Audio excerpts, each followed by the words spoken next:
আপনারা এখন দেখছেন দিল্লি ইস্কন মন্দির বা রাধা পার্থসারথী মন্দির। দেখুন মন্দিরের ভেতরটা কি অপূর্ব, শান্ত, মনোরম, নিরিবিলি, এক অপূর্ব সুন্দর এর পরিবেশ বিরাজ করছে এখানে। সারা বছরই লাখো লাখো পর্যটকের ভিড়ে মুখরিত থাকে দিল্লির এই ইস্কন মন্দিরটি। আমরা এখন দাঁড়িয়ে আছি নিউ দিল্লি ইস্কন টেম্পলের সামনে। আমাকে দেখতে পাচ্ছি মন্দির এখন বন্ধ হয়ে গেছে, নেক্সট খুলবে 4:15-তে।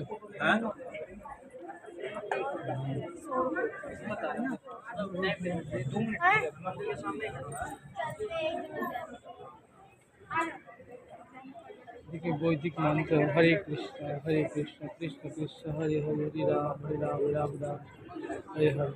আপনাদের কি নিচে একটা করে স্টেপ আছে ইয়েলো রঙের, সবাই 16 নাম 32 অক্ষর করতে করতে 108 বার প্রদক্ষিণ করছে। আপনারা যারা দিল্লি ট্যুরে আসবেন তারা দিল্লি সাইট সিনের সাথে অবশ্যই একবার দিল্লির এই কৈলাস নগরে হরেকৃষ্ণ পাহাড়ের উপরে এই ইস্কন মন্দির বা রাধা পার্থসারথী মন্দির অবশ্যই একবার দর্শন করবেন।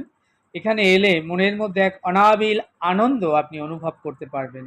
এখন মন্দিরটি বন্ধ রয়েছে, বিকাল 4:15-তে আবার মন্দিরটি খুলবে।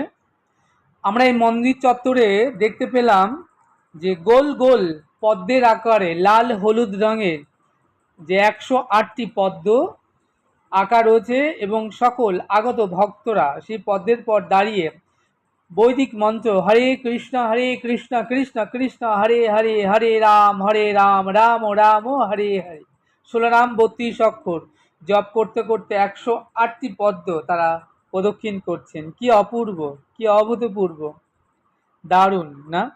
এই ইস্কন মন্দির কমপ্লেক্স পরিসরের মধ্যে রয়েছে ছোট ছোট স্টল, যেখানে মাতাজিরা বা ইস্কনের ভক্তরা যেখান থেকে শ্রীমদ্ ভাগবত গীতা বিপণন কেন্দ্র রয়েছে, সেখান থেকে আপনি ভাগবত গীতা কিংবা অন্যান্য বৈদিক শাস্ত্রসমূহ নিয়ে আসতে পারেন এবং বাড়ির জন্য। এছাড়া রয়েছে এখানে অনেকগুলো শপিং মল, সেখান থেকে আপনি মন্দির পরিসরে কমপ্লেক্সের মধ্যে রয়েছে ছোট ছোট অনেক স্টল, যেখানে ভগবানের শ্রী বিগ্রহ রয়েছে, ভগবানের সিঙ্গার আদি নানান পোশাক, গোপীচন্দন, গোপী তিলক এবং নানান বৈদিক শাস্ত্র গ্রন্থ সমস্ত কিছুই রয়েছে। আপনি চাইলে সেখান থেকে আপনার প্রয়োজন মতো জিনিসপত্র ক্রয় করতে পারেন।